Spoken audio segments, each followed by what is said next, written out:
So welcome, this is another episode of How to Follow Your Passion, and this time I'm with Jordan Jackson. Hello. Welcome. Thank you very much. Thank you for having me. Well, I'm very happy that you said yes. And I just want to say that was really interesting. I got to know you quite a few years ago now. I'm actually not quite sure how many, it must be at least 7 or something. And Probably, yeah. yeah, and at the time we were doing that show, How Desperate Can It Get, and Jordan was working for the arts club. Yes. And you were doing Our Light. Yes. You know, and what I find so intriguing, you know, now you're doing something completely different, and more importantly, you know, you're doing these brilliant, I think really brilliant photos. And at the time when I met you, you kind of seemed, you know, like, yeah, I'm doing that job because I have to do something and I don't quite know, you know, what my passion is. So what happened? I certainly enjoyed working at the arts club, and I think doing lighting and the sound, sort of being not in front of people, being at the back and doing that sort of work does echo what I do with photography now. But I've always had a sort of a like for photography and want to do it, but financially wasn't really in a position to buy a camera or anything like that. And when I quit working at the arts club and I was making some changes, I guess, I managed to convince myself to buy a camera and take it from there. I mean, it's certainly not my main source of income at all, doing photography. Much more of a passion than any sort of a job. But I do think, yeah, it does have echoes with being behind the scenes. I'm still behind the camera and I'm not in front of it. I'm not what people are looking at. I'm doing the work behind. Is that what you prefer, doing the work behind the camera, or? Definitely, yeah. I mean, obviously, you play around a bit, being your own model, as it were, in photography, but it's not really what I want. I prefer taking pictures of other people and other things. Do you mainly prefer taking people, or is it more landscapes, or is it kind of both? I have seen you doing both. Yeah, I've very purposefully tried to keep away from pigeonholing. Right. Myself in that respect. I think it's very easy with photography to listen to people who are big in the business and they say, you know, find your exact passion, your bit of photography that you do, and really, you know, run with it. Yeah. And I just fought against that from the outset and thought, okay, you know, landscape photography, nice and easy around here because we've got great landscapes here, but I've done that. What next? What can I try now? And purposefully try and do photography that I haven't done before and maybe don't feel particularly comfortable in doing, and just try and get to the point where I do feel comfortable.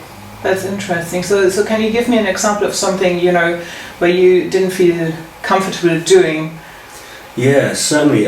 Street photography, which is, as it sounds, you know, people on the street. Taking pictures of people, and you've got to try and be, as soon as you put a camera in front of someone's face, they change how they act. Yes. And you're trying to get away from that. So there's that kind of feeling that you're being a little bit, you know, a little bit naughty really, and taking people's pictures without them knowing. Yes. And you've got to know all about the law of that kind of thing and Right. what you can and can't do. But I still struggle with that. I certainly don't. There's, you know, you see people. I saw a woman knitting on the harbour front, and I thought it'd just be a great photo, and I knew in my head what I wanted, but it would have been almost intrusive of me to do that, and I didn't take the photo. And I still, it's that one photo that still lives with me. I'm like, right. The photo that like a missed opportunity a little bit. Yes. Yeah, so that I still struggle with doing street photography like that. I think it's really amazing, because sometimes I wonder how many photos of me are out there taken by other people, maybe me walking accidentally into someone else's path, or you know, because when I see like Tony, who's a photographer as well, you know, and he does do that a lot, and it's intriguing, and I totally understand you, because I would have that too, you know. It's like stealing. Yes. It's like a little bit stealing. But then the question is, isn't art stealing anyway? You know, like some people say, you know, you can't do something new. You're always stealing from somewhere. You know, and it's definitely an interesting question. You know, where are you crossing the line with these things? Yeah. Yeah, it's very easy to. People are very protective, especially today where pictures go online and they're everywhere. Yes. People are very protective, and you mentioned Tony Brown there. He's incredibly good at getting these pictures of movement and really telling a story through his work. And it never feels. It never feels like he's taking advantage or anything like that. Yes. But that's where the difficulty lies in it. It's more of a mental thing. I think you've got to try and what you're doing. You just got to hope that other people kind of realise that as well, and you don't get shouted at by people. Because obviously, as soon as you get a picture of a kid on a beach, then that's dangerous territory. Right. I never thought about that so much. Yeah, but you know, there's plenty more different types of photography to do out there as well. So I'm certainly not a street photographer. So tell me about the types you kind of have explored or are still exploring. Yeah, and some are certainly easier to grasp with what we're surrounded with. Landscape photography here, go out onto the moors, is absolutely beautiful, so I do that an awful lot. I love the solitude of photography, so that one really appeals to me. Portraiture is again very different because you're trying to capture who someone is, and that subtle lighting changes make all the difference, as it does with pretty much every type of photography. Also, one of my favourites is macro photography, so taking real close-up pictures. And you have to need sort of specialist equipment for that. So there's all these different types, and you know, there's also abstract photography, which is I find particularly difficult, because how can you take a picture of a thing and make it not look like a thing, if you know what I mean? Right. So yeah, there's lots of different types to try, and I just purposefully try and get through them all. Wow. Wow, that's interesting. Yeah, I have so many questions in my head. So I have to think of which one I ask you the next. So, are you working on a certain project right now? I am, yeah. There's a good friend of mine called Peter Jarman, who's another photographer, and he I think was a photography teacher and knows the area around here and loves rambling. And so we've started a project together where we both go to this place on the same day at the same time and take pictures. And then obviously we kind of go our separate ways and edit them ourselves. And the pictures that he comes back with are completely different to the pictures that I come back with. And so we're hoping to get sort of a little show together where we'll pick, you know, a few places that we've been and show his pictures next to my pictures, and you can just see the difference that a different person's eye makes in how they frame and how they edit, and you know, the pictures that they take, the timing that they use, and things like that. Because it's remarkable just how different our pictures are from the same place, the same time, the same weather, everything. It just makes a huge difference. I think that's quite amazing, and it reminds me when we did do that little project together about anger, and we wrote something without knowing what the other wrote. Yes. You know, and it was kind of really intriguing because somehow it fitted together, but it was still from that different perspective. Yes. Yeah. There was a nice overlap, wasn't there, between what we wrote? Yes. Which was great. Which you obviously have when it's exactly the same scenery. You've got that overlap, but at the same time you've got a different story to tell, I suppose. Exactly. Yeah, that sounds really intriguing. It should be good. It's a work in progress, and we haven't quite. We're still working towards an end date for that. Right. I mean, that might become a book even. It would be nice. Yeah. We'll wait and see. Hopefully, we'll get some good results. Yeah, great. So I want to go back to that, because you said to me you were always interested in photography, but somehow it seems like you needed to get yourself to that point where you had the means and maybe also the courage to get that camera to really get you, you know, to really get you going, I suppose. Yeah, I've been into photography for a long time, to the point where for over a year before I even bought a camera, I was going online and looking up videos on how to do things and how to take photos and how to use all this camera equipment that I didn't have at all. And so I kind of, by the time I got the camera, I knew the theory behind what I was doing. Wow. I just then needed to put it into practice. But, you know, it was endless nights of finding cameras for sale. And obviously quite a lot of money. It's quite an investment, and it certainly was for me with the finances. But just finding these deals, sitting there watching, thinking, do I, don't I? And eventually I found what I thought was a good deal. Was ready to buy it, and I backed out, and I went down to the pub instead, and just carried on drinking until it seemed like a really good idea to buy this camera. And that is how I bought my first camera. Right. So, I think the funny thing is that I totally get that, because I think it's in a sense a commitment, especially when something costs so much money. If you're gonna do it, you have to make it worthwhile.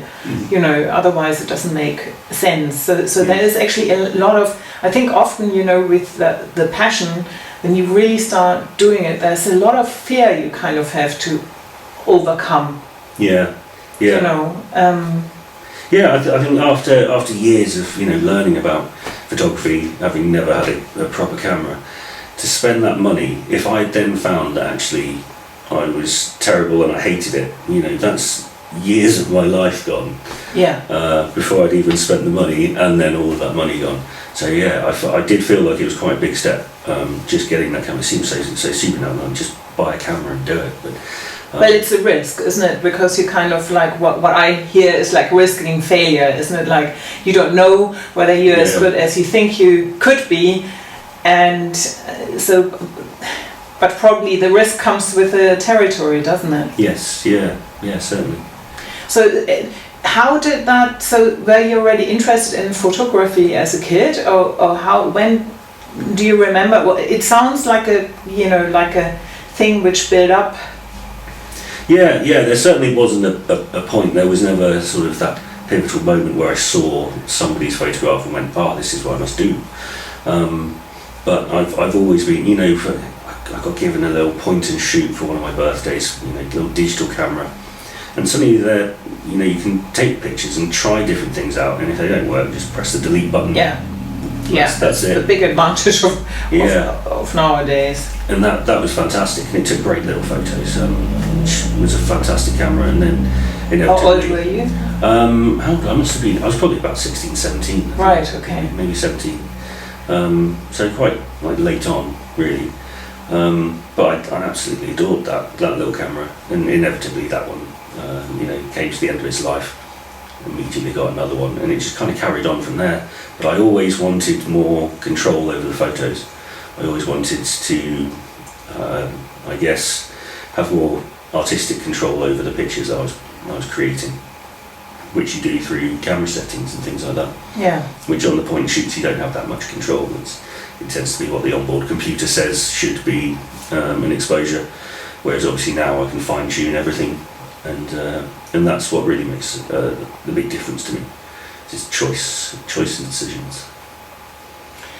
So how many years is it ago now that you got that? From that, so you were 17, got your camera, so it started a little bit there. Yeah. And how old were you then when you got your camera? My prosumer camera. That was it's probably about 4 years ago now. So I would have been sort of probably about 28, maybe 27, 28. Right. So quite a decade, didn't it? So do you feel like, because you said, I find amazing that you already learned all the theory, so you kind of self-taught, aren't you? And do you feel like, since you've got the camera, that you've become really serious about it?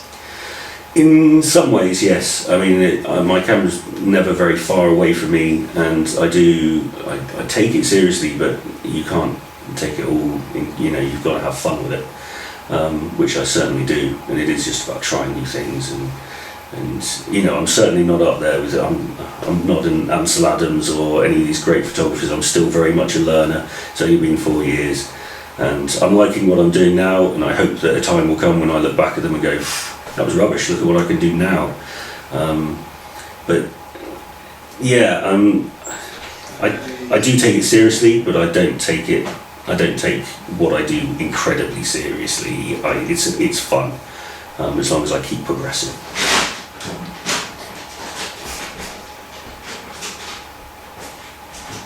Oh, that's maybe a nice little cut in the film here. Yeah, maybe. Just found it like someone coming.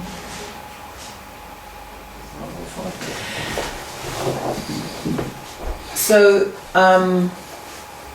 do you have a vision for yourself? Not at all. No. Just take it each day at a time. I certainly spend a lot of time looking at other people's work, and you mentioned earlier, that I was self-taught, which I think is actually almost impossible these days, because there's things like YouTube and these websites. You're never really self-taught. There's someone teaching you on YouTube. If you want to learn anything from, plumbing to fine art, there's someone to teach you about it. And certainly that's how I learnt. So it's not so much a vision that I have that I'm really working towards, that's crystal clear in my mind, but it's just trying to learn as much as possible and just keep going and try and take better pictures. Whether or not people like them is becoming less and less important to me as time goes on. So better pictures, I guess. I don't know really what that means. I think, you could have said, for example, ideally I would love to make a living from it at some point. That was that kind of, or whether it's something you just see what happens. Yeah, I purposefully, I didn't want to go down that route really, of saying that this is what I want, what I want to earn a living from it, that kind of thing, because my favourite times taking pictures is when I just go out and there's the sort of solitude, there's only me or one other person, two other people, and I kind of do my own thing. It's as soon as someone says, and I'm very grateful to the people that have, but the people that say, oh, can you do this photo for me, let's talk money, let's get contracts, let's do this and do that, suddenly then there's a bit of a weight to it. Yes. The one thing that I've always enjoyed, especially with digital camera now, if I go out to take photos of a day and I spend hours out there and take all of these photos and I come back and every single one of them is rubbish, I can just delete them and pretend it never happened. Just go, what have I learned from this? Don't do that again.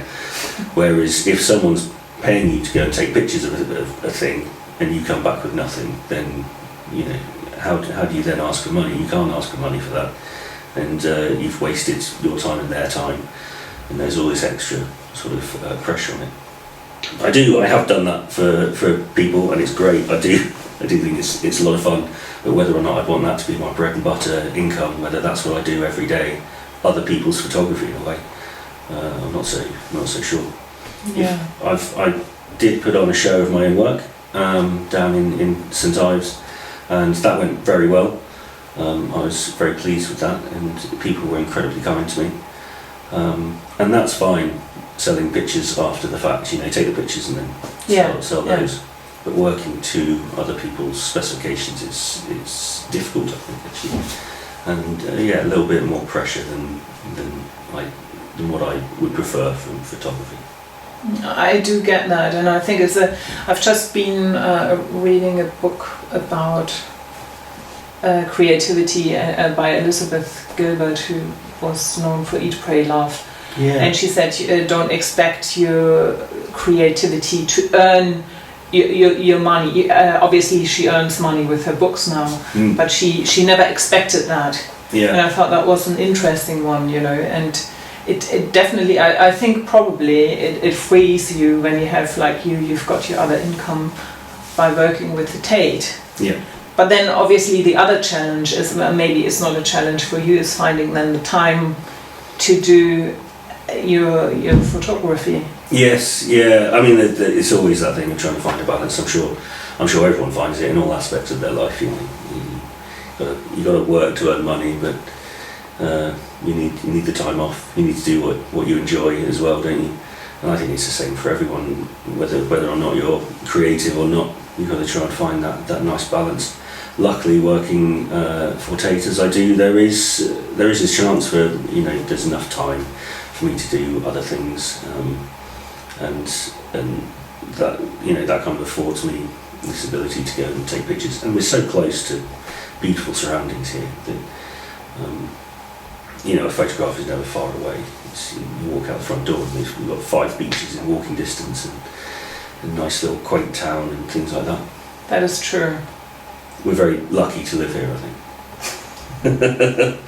It's good for reminding me sometimes when it's so grey, like today. Really great. Yes, yeah. It's easy to forget. Even though I know that because Tony told me it's actually better for photos when it's you know, cloudy. Yes, yeah. You get a nice light when it's cloudy, but when it's completely grey, as it is today, where it's just flat, sort of white cloud, it doesn't make landscape photography that interesting when you point the camera upwards. You know, nice fluffy clouds, something that people can look at. That's always a little bit better. But yeah, at least it does scatter the light nicely. Big softbox. Yeah. Right. So do you tell yourself, okay, I do like once a week at least I go out and take photos, or do you do you have a plan for yourself, or do you just grab your camera and go? Most of the time, if I'm out and about anywhere, I'll have my camera in my bag with me, so it's always kind of on hand. I would love to say that I set myself a task of, you know, going out and taking photos every week. I will do this, and it's probably very good and disciplined to do that, and I don't do that at all. And I find actually photography for me comes in waves, Right. Ebbs and flows. So there are times where I suddenly go, oh, I haven't actually done any photography for like a week and a half now. I should probably go do something. And then other times where the camera's just forever in my hand and I'm taking pictures of everything. I'm very lucky to have some good friends some artist friends who I take pictures of their work. And so if ever I feel like I'm on a bit of a lull or I've lost my mojo a bit, I just phone them up and say, do you want any pictures of your work doing?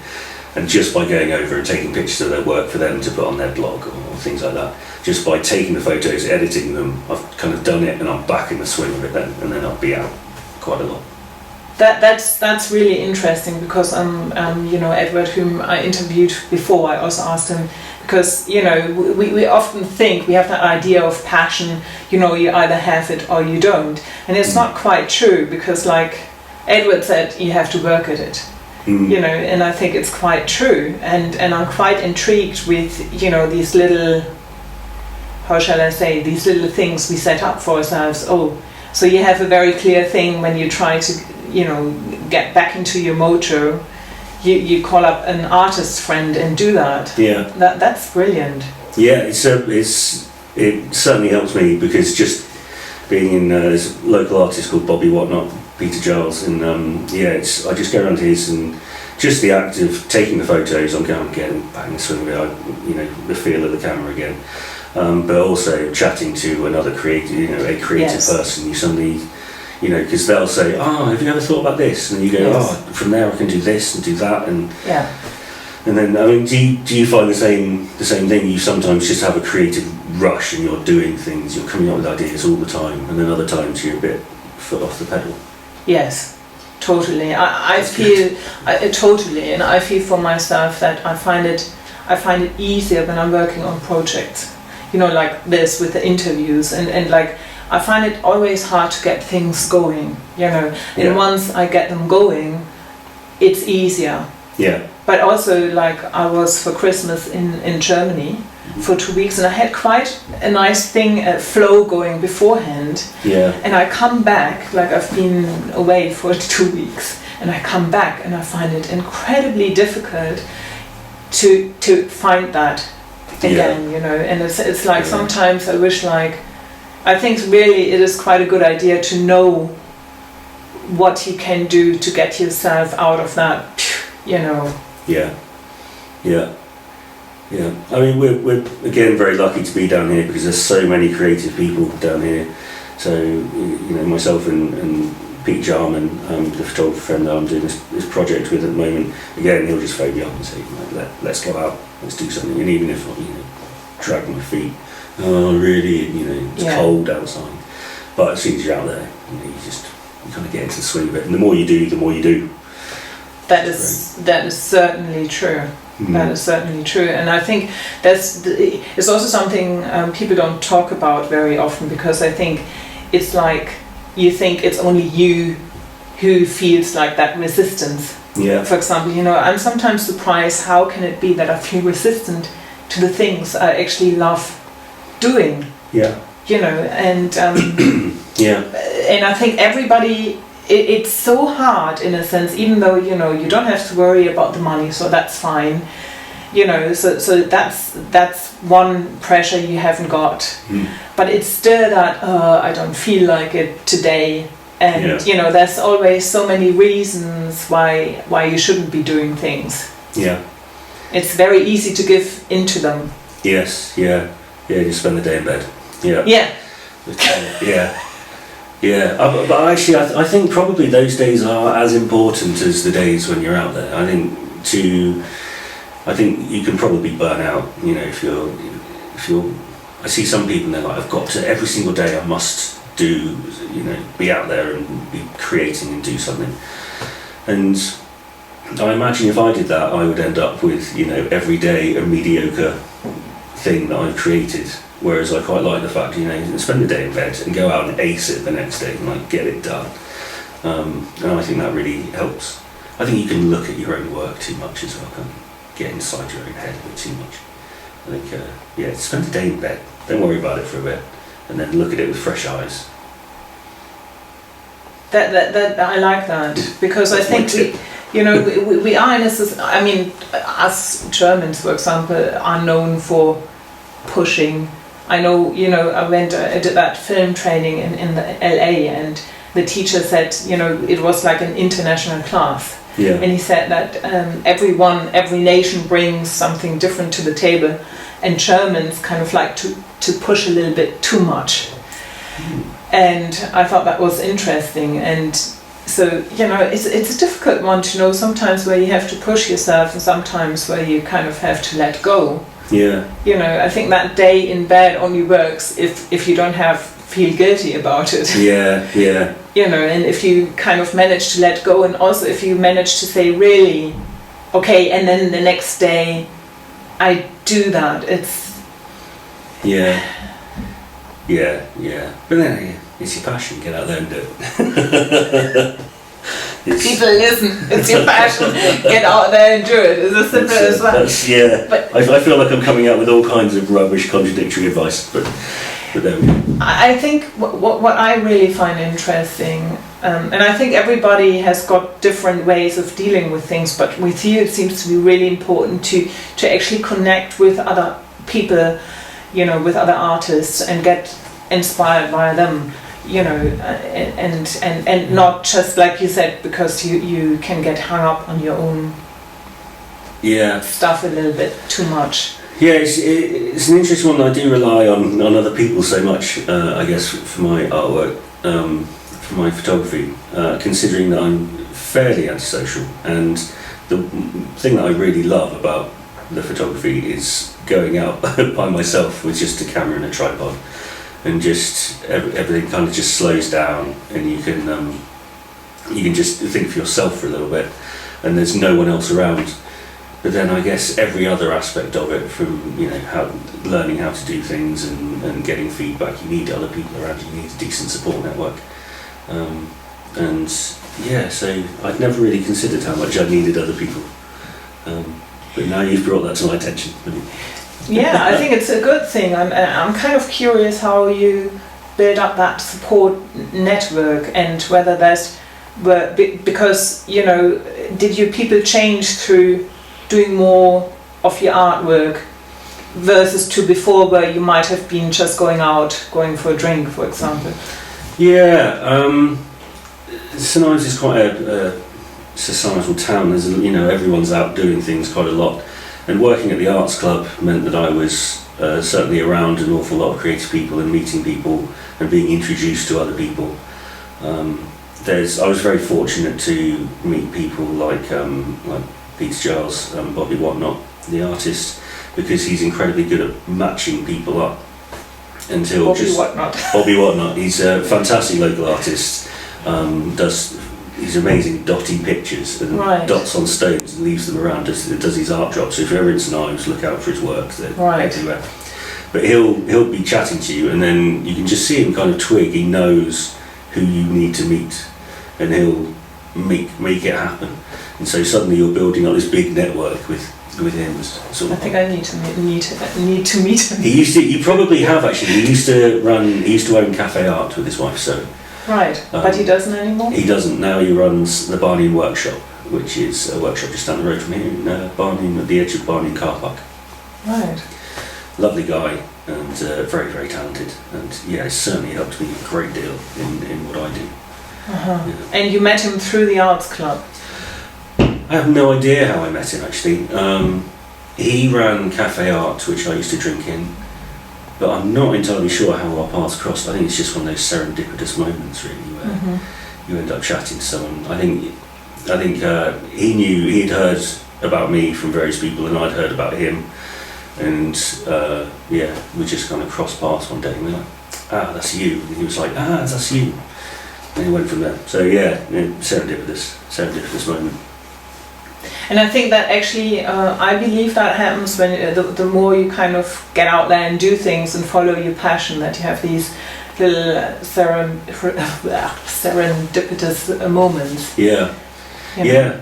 And it's that thing, if you need to be out there doing it in order to have those moments, you're not going to get those moments. Yes, you don't get them when you sit at home. Yeah.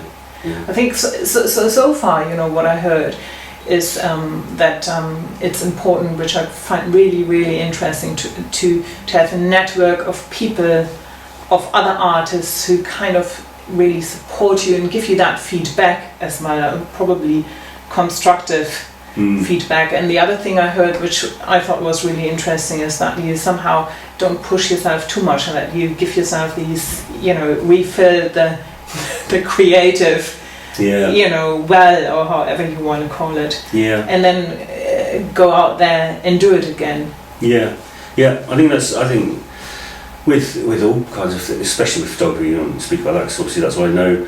There's so many different aspects to it, from planning the shot, taking the photo, being out in the field, but then also the editing, and then what do you do with the pictures afterwards? You're going to print them, you're going to upload them, what are you going to do with them? So even if you kind of burn out, you don't want to go out, you've done that loads, you've got a pile of work to do, you can still do a bit of editing or something like that, edit down the photos, think, this needs a bit of a polish, I'll do that, or vice versa, you want to get away from the computer for a bit, go do that, and then that's before you can start talking about film photography with developing negatives and all this kind of stuff. So I think with photography there's so many different aspects, so many different bits to it and parts and processes that it's quite easy to keep fresh. And I think it's probably the same with a lot of, most creatives. It's if you're a painter, you do little studies, little sketches or things like that before you go to the bigger work. And if you don't want to face the big work, go and do the little studies for a bit and, let yourself recharge, ready for the big stuff, or vice versa, if you want to. Yes. Yeah, you have to have these little tricks. You have to trick yourself sometimes, isn't it? And you have to know how you work. Yeah. In order to, like someone else might not need to call someone else. They might need another route. Yeah. So I think it's about knowing yourself a little bit as well, what works, what doesn't work. Yeah, I think certainly what's helped me is the fact I haven't really thought that hard about what I'm doing. And so everything's just kind of fallen into place. And actually, looking back at it, I've been incredibly fortunate and incredibly lucky in an awful lot of different ways, from the people that I've met and the things that have just accidentally happened. But I guess all that stuff only happens because you are working towards something, you are, doing stuff.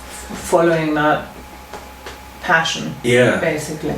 yeah, yeah. I mean, even I decided 2 years ago, I decided to go to Iceland because every photographer talks about Iceland. Right. So I went there, very early. I'd only owned a camera for about a year and a half, I think, and went out to Iceland, and just that was fantastic. Not only did I take pictures that I really like, but you get to meet people and meet other photographers out there, and meet other people of all kind of different paths, and it's that kind of those meetings I would never have had, obviously, if I hadn't gone out there. Yes. So you need to be out there and meet people.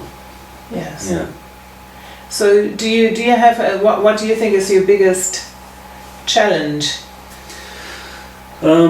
It's progression. I think I've learned. I know what all the switches do on my camera. I know all that. I don't. So I know what happens when you push that button. So now it's down to artistry. It's down to what makes a good photo. What training your eye up to know a good composition, knowing when to push the shutter button, and it's that stuff that it's not scientific. There's no science in it at all, and that's the bit that I actually consider myself the weakest at. I quite like the science side. I know, push this dial, do that, and this will happen. Whereas suddenly having to, when I come back from taking pictures now, the rubbish ones are rubbish because I simply didn't get it right. I simply wasn't seeing the picture properly. Whereas at the beginning you come back and you go, oh, that's rubbish because I pressed the wrong button or I had the wrong setting. Yes. Easily fixable, and you don't do it again. Whereas now it's a little bit more difficult to get it perfect. But I guess that's where the fun comes in. Yeah, but challenge is both, isn't it? It's like something to overcome, but it's also something which keeps us going because we are working towards something. Yeah, yeah. Do you think that is connected, the artistry, how you called it, is that connected to really honing in on your own style at the same time? Yes, yeah, definitely. I think with all kind of, whenever you create something, it's got your own style. But some people, there's it's the same with films, photography, anything. You see someone's work without anyone telling you who's done it. You know exactly. You can pick it out. And I think an awful lot of photographers strive for that, having their own style. And certainly I would like to get to the point where people, friends and family go, oh yeah, that's his style. I can tell that he did that. Which is great. And some photographers just have it down pat. They know exactly what they're doing. Doesn't matter where they are, whether they're taking pictures of their kid's birthday or they're out there on some big mission taking grand shots. You can tell exactly who's done it. And I think that's good. But yeah, I guess that is the next step, really, or continuing steps. Develop my own style. Yes, and I think it's, to be honest, an ongoing thing. Even when it just gets more subtle and subtle, but I think, at least for me, it's like an ongoing search. Yes, somehow, in some way, shape or form. Yeah, I take a lot of inspiration from another photographer down here, a friend of mine called Dale Poynton, who does, I think he would consider himself a fashion photographer. They're very arty shots of models, and they're beautifully done. But going back through his sort of history since I've known him, his style has changed so much, and I wonder how much of that, I often think how much of that is conscious decision and how much that's him at the time. That is an interesting question. If you find your style, do you have to stick with it? No, you don't have to anything. But I think that there is two different things. I think if you try to modulate yourself into a style, I find that I think you're always going to see that. But if you're kind of working from that's how I see it. If you're working from an instinct place, like for me, it's like I love working with my instinct, and then afterwards I'm trying to figure out what I've been doing. So which might be harder in some way, but I think it's, if you want to create original work and find your own style, I believe that's the way to go, because you're not kind of, coming from your head. Yeah. I think, we have, like you said, I think we have that, it's our nature, you see things from a certain perspective. So I don't think that necessarily you have to work on a style. I think it's already there. And, when you work from your instinct, you see it, the more you do, you kind of see it appear. For me, it's more getting conscious about it, but it's not something like, you can influence in that sense. My style should be looking like this. That's my personal opinion, Yeah. Yeah, no, I think that's very right. I think if you try and force it, it probably won't happen, or won't happen well. Or you see maybe that you think there's something which is not quite right, and because I think we want the whole person, isn't it? Like, if we feel that we can see something of that person reflected in the pictures, that's what's intriguing. But I think if a style is kind of, because I think artists can fall into that trap, because you think you wanted people to see it. Yeah. So you think you're asking yourself, what do they want to see? Yeah. And many people create from that, especially when they have that pressure of earning money. But I think that's, from my perspective, where you betray your style, or can betray your style. Yeah. So it's about trust, isn't it? Yeah, I think that's all very true. Yeah. Yeah. So I think one or two last questions. So for people who have either not found their passion or have kind of lost the mojo, what would you tell them? If they haven't found their passion yet, they probably, I would honestly say they probably have, and they just don't know it. They'll find themselves, sort of day 5 of a week doing the same sort of thing that they've been doing the last 5 days, just because they enjoy it, and they've never really thought of it as their passion. You've got to get out there and just try as many different things as possible, even down to just have a look at your last YouTube search history or something, and just there'll be a common factor through it, whether it's painting, cooking, any sort of artistry at all, there'll be a sort of running theme. And if you've lost your mojo, don't force it. Certainly I think this is probably incredibly bad advice, but don't force it. Take enough time and try and find a different angle. You don't have to, if you're a painter and you lost your mojo, you don't want to go up to the canvas anymore. Do something else, pick up a pencil, graphite, or pick up a camera, try and take a picture, and that will be a completely different way of looking at a scene or whatever it is that you paint. And you'll quickly find, I certainly do, you get an idea, you're like, what I should do is this next, and that'll lead on to this, and then I can do that, and your mojo will come back. The more you think about mojo, the worse it is. That is so true. I actually think this is great advice, by the way, and I especially like that idea, because I think it's true. I think sometimes it's so close to us and so natural that we don't realize that, it's a matter of realizing what you're doing. I love that idea of looking at your YouTube history. It sounds so simple, but I think, that's quite an interesting one. So I think we've got quite a few tips in Yeah. Well, I think perspective requires distance. So you need to take a step back. You need to think about it in a different way. Yes. Take a different angle on it. Exactly. Well, thank you so much, Jordan. Thank you.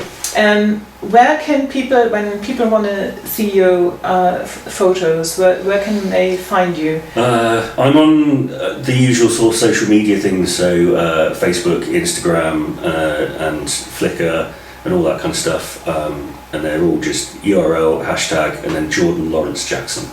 Right. And I'm there. A Google search Jordan Lawrence Jackson will find me. Are you keeping people informed about your project? You were talking to me about in the beginning with your friend? No, you're the first person I've told. Right. Since now we've got it on camera, it might be a great idea to somehow keep people a little bit in the loop, because I think it sounds exciting. It does sound exciting. It's because, again, it's the ebb and flow of sometimes we're doing quite a lot, and sometimes we're doing nothing at all, and you wonder if we're ever going to finish. So I think it's that kind of has stopped me mentioning it anywhere sort of public. But there will follow. It's public now. It is now public. But yeah, by following on Facebook and all that, then I try and update once a day. It doesn't always happen, but I try and update once a day just to let people know kind of what I'm doing. And here's a picture that I've taken. So that's where you'll find out all of the information. Right, brilliant. Thank you so much. Thank you.